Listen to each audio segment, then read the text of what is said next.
నేను పచ్చి ముక్కలు పచ్చడి పడుతున్నాను.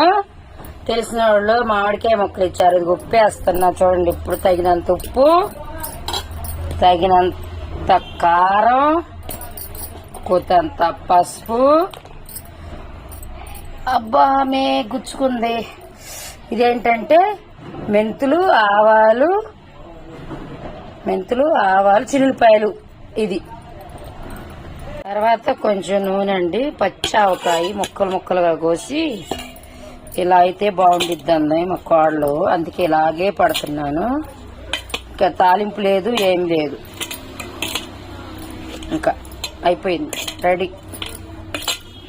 అండి పచ్చడి అయితే రెడీ అయిపోయింది. ఏదైనా గంటితో కలిపితే బాగా రాదు. చెయ్యి పెడితేనే గాని పని అవ్వదేడ. అందుకే చెయ్యి పెట్టేసేసా.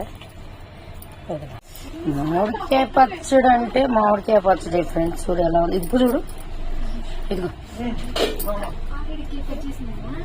మామిడికాయ పచ్చడి టేస్ట్. మామిడికాయ పచ్చడి ఎలా ఉందో చేత్తో కలిపితేనే, దాన్ని గంటలు పెట్టి కలిపితే టేస్ట్ ఉండదు. ఎట్టంది? ఉప్పు సరిపోయిందా? చాలేదు ఫ్రెండ్స్, ఉప్పు వేసి. ఉప్పు చాలేదు, కొంచెం చేయి మంటెత్తిపోద్దాం ఫ్రెండ్స్.